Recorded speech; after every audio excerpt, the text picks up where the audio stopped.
Film, television, commercials, new media. You are listening to Producer's Pal, unmasking the business of filmmaking and sharing killer advice from seasoned pros. And now your host, Joshua Brown. Welcome to Producer's Pal, episode number 23. I'm Joshua Brown. Today on the podcast, returned guests, Two Guys in a Film.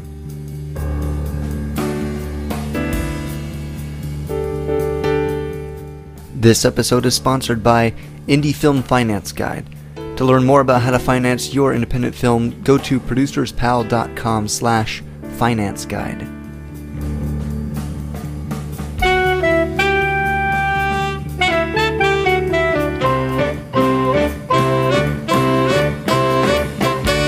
All right, welcome back to the podcast. Our very first guest to come on for the second time, Canyon Prince and James Thomas, Two Guys with a Film. Hey. How you guys doing? In 3D now. Yeah. Into your living room, straight live to you. What's today? The 21st is going to be when this comes out? Yes. Very cool. And that just so happens to coincide, most likely, with the launch of some very exciting news from you guys. Tell us about that. Yeah. Sure.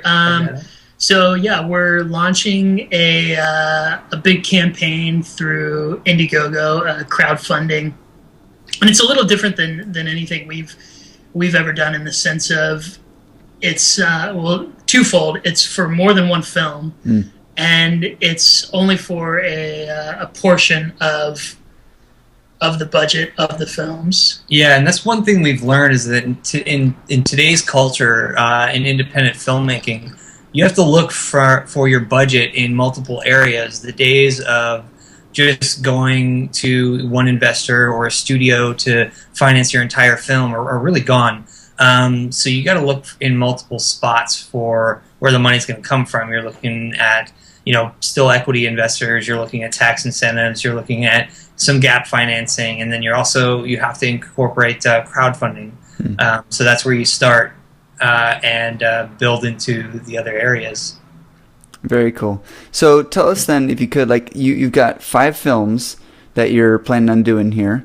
And, that's pretty ambitious. You guys did 2 films last year that I think, if I remember correctly, you guys wrote in a week. And your first time to make a film, you get 2 the first year, first time out. And now, year 2, you're going to do 5 films. Yep, that's the idea. Bigger and better. Yeah, we will be doing the 5 over 2 years. So it's technically one of those years will probably only have 2 in it.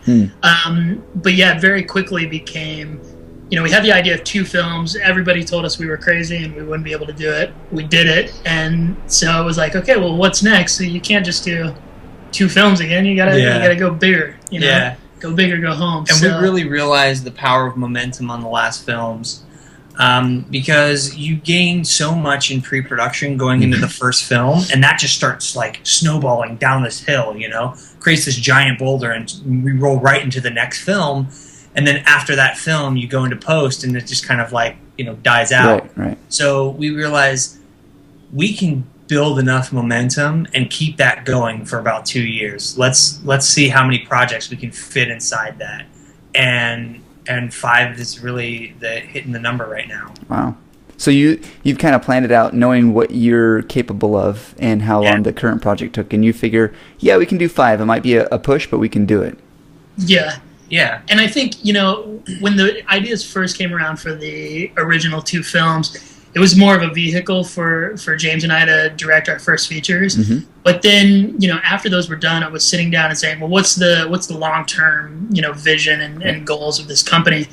And, it became very apparent that goal was going to be to, eventually become an independent studio, basically.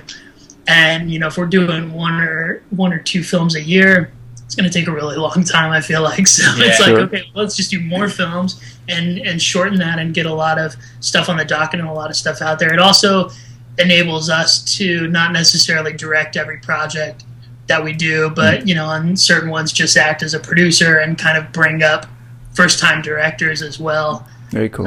Which is pretty exciting. Excellent. Yeah. So one of our previous guests, Mark Stolaroff, who teaches the No Budget Filmmaking School and has been around in this field a long time. He talked about sort of this slate model of films where you slate a bunch of films and it's easier to get financing for all these projects as opposed to just getting a little bit here for this one, a little bit here for that one. And when you have a slate of films, kind of like you mentioned, you got the boulder rolling down the hill, the train's leaving the station, to use an analogy from Dan Mervish, who is another guest on the show, and just talks about, like you said, that momentum of just creating these projects. So I think that's really cool what you guys are doing. So explain to us sort of this slate of films idea that you guys are going with. Yeah, in simple terms, I usually say a slate is kind of like a mutual fund for filmmaking. Mm-hmm. So if you can imagine like investors pooling money into each film separately and then losing or gaining per film, or can you put it into this like mutual fund slate of films to where if one completely flops, the other ones can like come and help cover the cost. That's kind of why filmmakers, I guess, approach that nowadays, and really what we thought was really the best model for us. I mean, this is the way we did it on the last two, and we've shown that model has proven for us, so it's going to continue to work for us, I believe. Yeah, with finding investors, it's our job as producers is all about risk management and minimizing the risk for the people who are asking money for. So, traditionally that comes from putting an established director, established producer, big names and stuff like that. So we're doing a lot of that, but also in just saying the difference between, hey, give me $1 million for this one movie that may or may not go, right, or give me $1 million for these 5 movies, and you got it's like buying 5 lottery tickets in some ways. You got more chances of winning if you do more. So it's more than anything kind of a pitching tool, I guess, and a selling point. Very cool. Yeah, and the risk management brings up a good point about the crowdfunding campaign. That's really why we're going after that money up first, so that we can bring on people like a more legitimate, like a line producer and a casting director, and I mean, we've got relationships with some of the cast that we want to attach to these, because we're gonna have to. We're going after name talent for each one of these films, because it's another thing that we've learned is like you can make the best movie there is, but if you don't have name talent, it's going to be a lot harder for you to gain distribution. So just to make sure that the film is set up for the best and highest probability of success, those are some of the areas that we're trying to cover now. Yeah, it also crowdfunding, I think, coupled with this big social media push that we've been doing all this year, shows investors too that you have an audience. Through our Twitter collectively, I think is about like 50,000 people now, and stuff. And then, as people give to the crowdfunding campaign and get involved in that, then it's when we go after this money, it's saying, look, here's all these people who are excited to see this movie, excited to be a part of it, talking about it online and stuff like that. And, that just becomes another selling tool. Mm-hmm. So how are you guys then, what if you could share some tactics and strategies that you guys are actually using to sort of build out this process? Because it's you're announcing it when this comes out, I believe the 21st, and it's going to be this whole process that you're going to roll out of crowdfunding, social networking, and to bring your audience in, and then using that as a platform to then gain investors, I assume, for the projects. So if you could kind of break this process down, what's your guys' plan for how to actually achieve this? The biggest thing that we've learned, because we've done a couple of campaigns, both with the last films and then separately on other projects, and we see a lot of our friends do projects and stuff, and usually somebody posts a thing, they put a little video, and then for 30 days or 60 days they say, hey, come give us money, help us hit our goal, and that's it. And I feel like that's a bad way to go. So it's literally just like our social media rollouts that we did for the films with the trailers and the stuff. It's creating original content for every day and creating just all kinds of events, both live events and online events and stuff like that, so that it becomes less about, hey, help us, hand to mouth kind of thing, and more like, here's awesome content. If you like it, share it with people. If you give, you give. But just by sharing, I think that's how you reach that wide audience that you need for a successful crowdfunding campaign. I talked with Jerome Corchon, who teaches about film distribution, and he, in fact, at the time of this recording, I think that's the podcast that's out right now. And one of the things that we discussed towards the end is sort of that crowd building aspect of what the independent filmmaker producer today needs to actually be doing, and what you guys are doing now.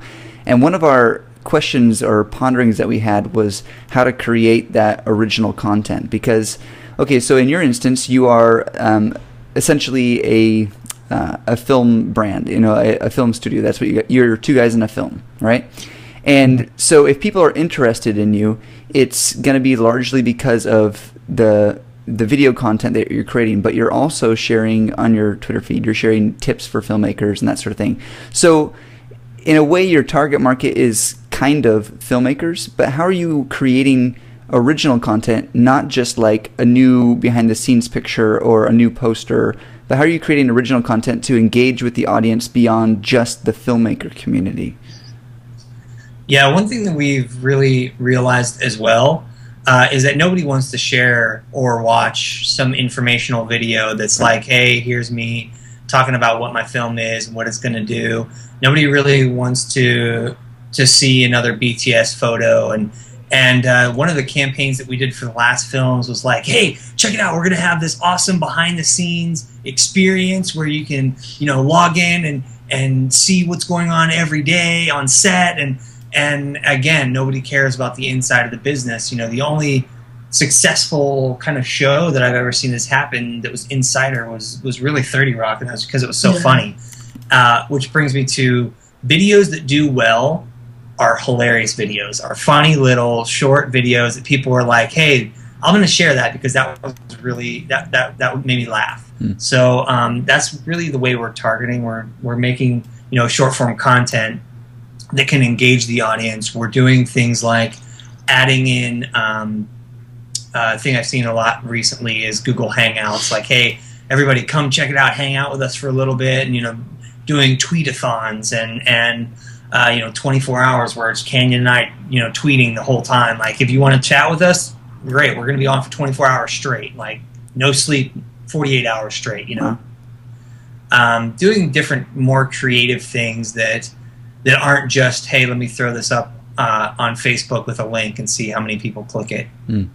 So you guys are you creating some sort of rollout? Like do you have a specific plan of how you're going to bring this out? So what are some of the things that people can be looking forward to engaging with you guys on this cool stuff that you're doing? One of the coolest rewards that we're doing, or one that I'm excited about, is a Instagram takeover. So we'll basically take over somebody's Instagram account for a day and just post go run around all Hollywood kinds of pictures. So it might be shenanigans. at studios, it might be with actors from our films or from other films, and just whatever we can come up with for the day. And for somebody from LA, that might not be that cool, but somebody from elsewhere in the country or even outside of the country, that I would think would be a pretty cool thing to. Yeah. Here we are at Warner Brothers, or here's Zack Snyder's parking space, or whatever it might be. Here's the Friends fountain. Yeah, and doing things like the Google Hangouts is going to be awesome for people to get engagement. But we're also going to be doing a couple different parties throughout the event. So if you live locally, you actually come and hang out with us, and we'll be live tweeting those things, and I mean, I think we're doing a couple scattered throughout the we're going to be doing campaign. one during AFM, which is the American Film Market, which will be happening the beginning of November. So on the west side, we'll be having a Two Guys in a Film AFM party, which will be pretty awesome. And then we're not doing. A lot of people will say, hey, here's my perk. You can donate. I don't know, $50 or $100, and you can be an associate producer, or you can be and I see those campaigns failing over and over again because it's just not that cool for a lot of people, I think. I mean, it should be a given that everybody always gets a special thanks credit, because without these people it wouldn't happen anyway. But the kind of perks we're offering are really cool things. We're putting up the 5 films for pre-sale, so you can pre-order any one of the 5 DVDs, or you can pre-order the whole set of 5. We have props from the last movies, signed by the actors that used them and signed by us, and we have movie posters signed by us and the cast of the last movies, and scripts and cool things that people can have tangibly, because I think that's what people really want, is something that's tangible. Very cool. Yeah. So yeah. So you're doing this using Indiegogo, and what was your reasoning specifically for using Indiegogo? We kind of went back and forth. I have a personal contact over at Indiegogo that I've known through some festival programming that I've done over the past few years.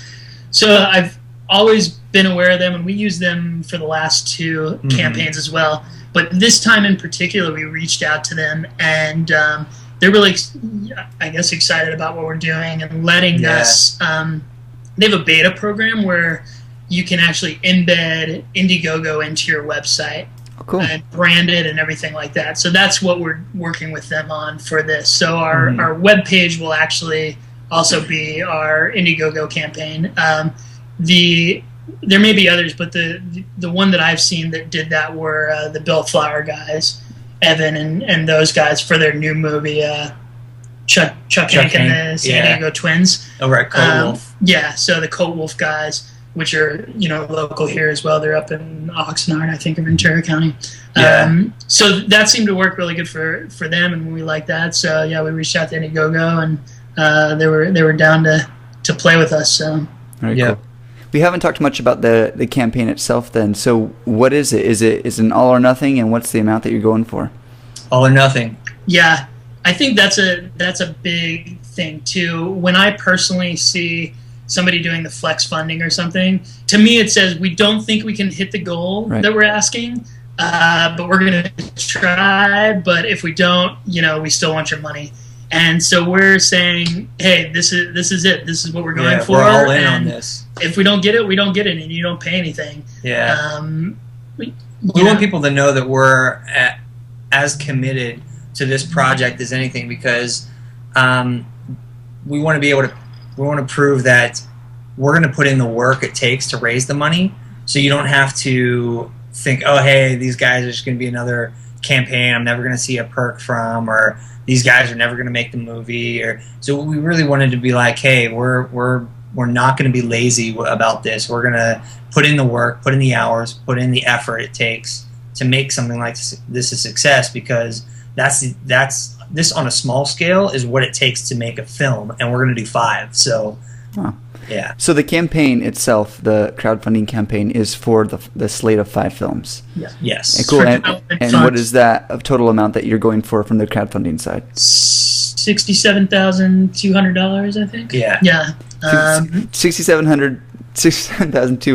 Like 200, you have it nailed down. Like this is what it costs. Your full budget and everything. Because again, it's like it's just like doing a feature. We have to have the budget. We have to know exactly what we need, what that money is going to, and it also, with a specific amount, that's what it's budgeted for. So even as producers, it causes us to, even once we have the money, creatively think if something ends up being a little bit more than we had anticipated, or prices change, then we gotta work with something else and make sure that we can still do everything that we're supposed to do within those parameters. And then outside of that, if we raise more than that $67,200, then it starts to go into the actual budgets of the film. Since we're talking, $5 million, anything past that just will kind of go into that chunk, along with, actual equity and gap financing and all so that. Some people have done this before now, famously with Zach Braff funding his film. He did, I think, what was it, $2 million or something like that? 5? Yeah, it was something just ridiculous, and that's like the starting funds, because he was then backed by a studio to finish it and that sort of thing. So are you guys able to share, like, what's the total amount that this slate is going to cost when investors come into it, and then what is that $67,200 buying? Okay, so we'll start with the $67,200. Really what it's going into is the business fees for each film, because each film needs to be its own LLC. So there's going to be thanks to this state of California, that's expensive. Yeah. So each film minimum $700. $800. Minimum plus any filing fees. Plus all the filing fees. And and some states, because we're not going to shoot all of these in state, so some states require you to actually have the company set up in that state, and California still takes their $800 because we reside here. Yeah. So a lot of it's going to go into the business fees. Then there's going to be the pitch travel. Like Canyon said earlier, we've got investors around the country that have been interested. We've been planting these little seeds in their ear of, hey, we're going to be raising this money soon for these films, but we've got to actually fly and go have all these meetings, and that stuff costs a lot of money. So all that's going to be in there. We also want to hire a line producer, so we've gotten some quotes from different line producers, and just from doing the last films, we kind of know the ballpark of what they would cost, and so we've budgeted a line producer, a casting director to come on and help us attach some of the talent. We have some relationships to some of the cast we want to attach, and then we've been in talks with other people already. But then there are other roles that we'd like to say, hey, maybe a casting director has a great idea or a great contact to somebody who could, fit this role. And then the last couple things are legal fees, because there's going to be a lot of paying a lawyer to do all this stuff. It costs a lot of money. PPMs, we have a great lawyer as well, but yeah, PPMs, all that stuff. And then production days. So we're before the end of the year, we're trying to qualify for what's called the Section 181. And that is a tax stipulation with the federal government that allows investors to get a certain amount of money back on their tax return for investing. And that's extremely valuable because it's going to be going away at the end of the year. So getting grandfathered in under that this year will mean that we look much more valuable to an investor and appealing to an investor. So we have to have 5 days worth of financing for actually shooting a scene from one production day from each film. So we literally have to start the films before the end of this year. Yeah. Wow. That's going to be intense. So are you planning to then stagger it? Like, you'll shoot scenes that you can get away with without having to pull in your named actors and that sort of thing, or? That's, we'll see. That's kind of the idea. It depends, but yeah, the idea is, shooting more so location stuff. Mm-hmm. There may be some stuff that we actually fly out of state for, but interiors and stuff we can start at least here and then pick up the rest in the new year. So yeah. So this is all really interesting, and especially for the audience at Producers Pal, where it's people who are trying to get into film a little bit more, trying to understand the business side of it a bit more. Mm-hmm. It's very interesting. How did you guys even begin to grasp all of this, that you're now, like, you have to do the legal fees, you got to hire a line producer, and what that costs, you have to budget for the film and your lawyers and travel. How are you getting to that point even where you felt comfortable enough to even begin with that first project? I mean, you kind of start to have to from day one. We realized through the last two films that we didn't know a lot of stuff, and so going into these new ones, this whole year as we've been in post-sound and all of that has really been spent learning all of that. Getting mentored by other producers, and really you kind of have to be business-minded nowadays as a filmmaker. You can't be just this artsy filmmaker that doesn't understand the business side, because you're not going to get anywhere. And the guys that have gotten places have gotten there because they understood all this stuff. Mm-hmm. So we really, like you said, put our head in the books and just got learning any and all information we could. Yeah, I've kind of said, nowadays you need to be like an entre filmmaker. I think the day, unless you have a studio backing you or somebody who's just all about your brilliance as a director and whatever you need, I'll just give you money for it. You have to know the biz. You have to be able to wheel and deal and handle yourself in a meeting, and be able. I mean, I've learned just with our lawyer. Lots of times I'll we've through the last films we went through so many different contracts with actors and crew and producers and investors and stuff like that, that now I can, you know, look at a contract and be able to, you know, read and figure out what needs to be tweaked and stuff, and then send it to our lawyer with notes, and then he'll send it back to me, and that's just, you know, that's learned in the trenches. Yeah. Okay, so one of the previous guests, actually before that, I like what you said about the entre filmmaker. One of our first guests, Heather Hale, coined the phrase "artrepreneur," and I thought, and I like that. It was just kind of like, yeah, that's kind of how it is right now, it seems. But the previous guest, Jerome Corchon, which I talked to you about, he mentioned the value of a theatrical release still, even though it's typically considered a loss leader. You get in the LA Times, you get written up, and those help to give legitimacy to your project and help sell it. So what are your plans then for the distribution? You've got your audience that you're building, and hopefully you're doing stuff to actually capture them and really get in contact with them, as opposed to just keeping them on social networks. But hopefully you're capturing your audience and you're planning your distribution model. What are you guys planning for the distribution side of things? Well, let me start with distribution. Was the very first thing we thought of when we thought of these films. Distribution, and then we worked backwards. So we thought, okay, so how much can we conceivably sell the film for? And how much can we make the film to be able to sell it for that much, right? So let's say we can sell the film for, you know, $1.5 or $2 million, right? just throwing numbers out there. These are not accurate. Then how much can we really make a film that can sell for that much money, you know, for? So that's the kind of the algorithm we used when coming up with the budgets. So and is that just experience based on your part, or yeah, experience and from, you know, other people we talked to and research and stuff like that on sales and what film companies or you know, sales agents are selling films for and stuff nowadays. And you know, you gotta consider what your name actors are worth as well. And so we decided that we could probably sell these for a great amount with the budget of around $1 million.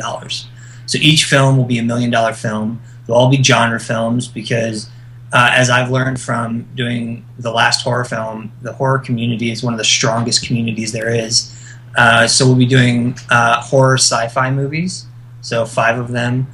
And yeah, so we thought about distribution first and foremost. So what kind of avenues do we have? And the whole market has really changed nowadays. You know, theatrical is still a big kickoff advertising, and that's how you kind of have to look at it. That theatrical is really your biggest advertising push. But I think, you know, from what I see, a lot of things are moving towards VOD. Even companies that used to be like strictly a DVD distributor is now barely DVD and mostly VOD. Yeah. You know, so the whole game is changing. And I think 2 points. One, with, you know, we're in an interesting position in the sense of we just finished 2 films, so we're in the process of selling those. So we're already talking with sales agents and distributors and stuff about those movies, and also saying, hey, we have these 5 other movies that we're working on. Would you be interested? So during AFM, we have a few meetings already set up, you know, with various companies to just go and talk about pre-sales and stuff like that. So any of those type of things that can happen now just, again, reduces that risk and puts us in a better position to get the films made.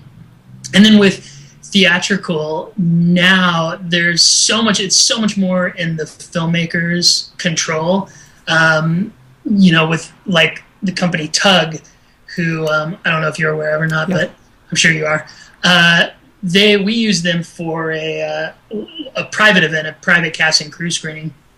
But we used that, and they were fantastic to work with.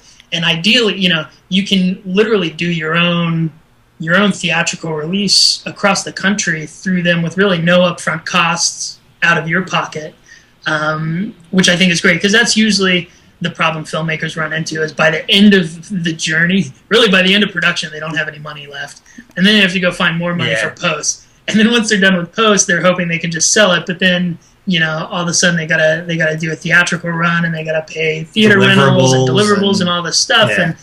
And so what I like about Tug is they kind of reduced everybody's risk, from the theaters to the filmmakers to people promoting the events and everything. So I think they're really gonna grow as the years come. We'll probably see more companies like them that are catering towards filmmakers in specific. Very cool. I like watching this process of you guys go through it with the first two films, and then being almost finished. They're like right there on the cusp. Yeah. And then now these two films where you're launching and rolling right back into the next cycle of things. I like being along for the ride, and I'm sure everyone else here appreciate you guys being so open and candid and sharing this story with us. So that's really cool. But last time I had you on, I asked you guys, what's your best piece of advice for filmmakers? And it boiled down to essentially just do it, which has been the advice of so many people on the podcast. Mm-hmm. Just step out there and just start to do something. But now you've gone through this process where you got these two films and you're slating on 5 films. What's sort of a piece of advice now that you could give with this under your belt, where you could give someone like an actionable step of like, this is what you need to do to begin to make your film? I think for me, I'll say 2 things. One is just like think big, because whatever comes out of your mouth, there's going to be people telling you you're crazy. Even if it's, I'm going to go get a cup of coffee. I don't know. But, so it's like you might as well just be crazy. Just be crazy and throw a crazy ass idea out there and get people on board. And I think that's how, the world gets changed in, ways. And then the other thing is just learn about the business side of everything. Because as James said, like, you can't just be an artist anymore. You can't. There's too many people out here trying to do this. There's too many filmmakers and writers and everything. Like, you got to understand it. And those are the people that I think will, make it through this time of transition, because you have studios who don't have the artistic side, and you have artists that don't have the studio mentality. And it's, it's like Kevin Spacey was talking about in that, it's like, things are changing. We gotta understand everything and push through it. Yeah, I would say, I'm going to stick to my guns and say just do it. Because Kenyon and I wouldn't be where we're at in position to go into the next 5 films if we didn't have these first 2 films. That's really where it started.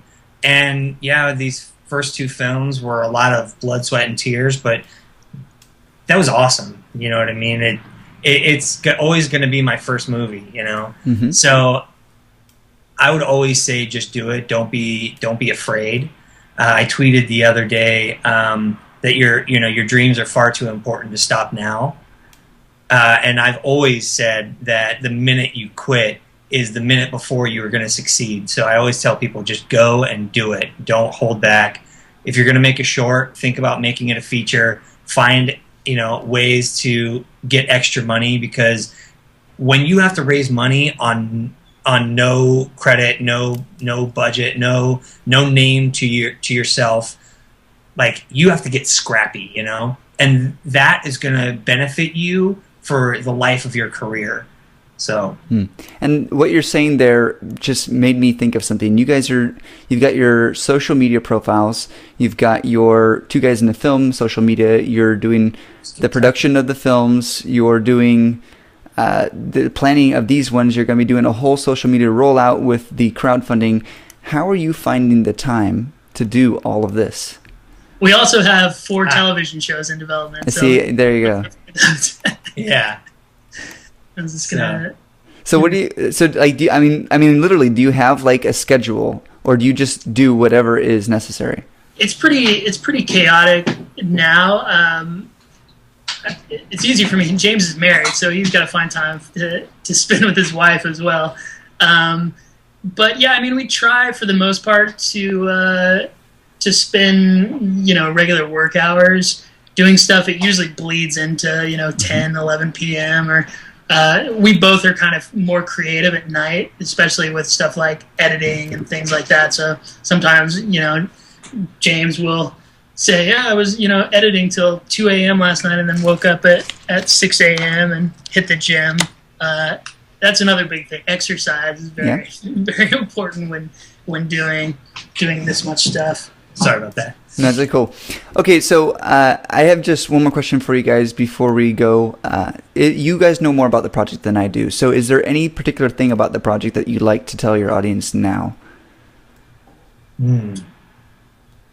Other than they're all going to be awesome. Yeah. Fantastic movies. I think, they're all, like you said, genre films from action to horror to sci-fi. But every one is very different. And, we've learned so much over this last year as writers as well. I don't know if you can see it in the back, but that's like the storyboard where we do all our work. So, a story will usually start in, an idea, and then we'll throw it up on the board and we'll spend, days there rearranging everything and figuring out to make the story the best story that we can, to the point where we're super excited to see it. Because if we're super excited to see the movie, then that's a good reason to make it. And I mean, all 5 of the films I'm excited about. Probably all of them about the same. Mm-hmm. Yeah, and then we'll come up with a new story idea for some element, and then all of a sudden, it's like super excited about that again, and kind of rejuvenating. Wow, very cool. Yeah. Okay, so assuming that today is the day everything happens, where can people go to find out about these projects? 2guysinafilm.com. There you go. Sold out, yes. Yep. That is, like we talked about earlier, Indiegogo has been great and coming on board to allow us to embed Indiegogo into our homepage. So 2guysinafilm.com will be the actual Indiegogo site. Awesome. Kenya Prince, James Thomas, 2 Guys in a Film, thank you guys both so much for coming on the show and telling us about this story. Yeah, sure. Great. Thanks, man. To learn more about this podcast episode, go to producerspal.com/2guysandafilmredux. Once more, this podcast episode is brought to you by Indie Film Finance Guide. Learn more at producerspal.com/finance guide.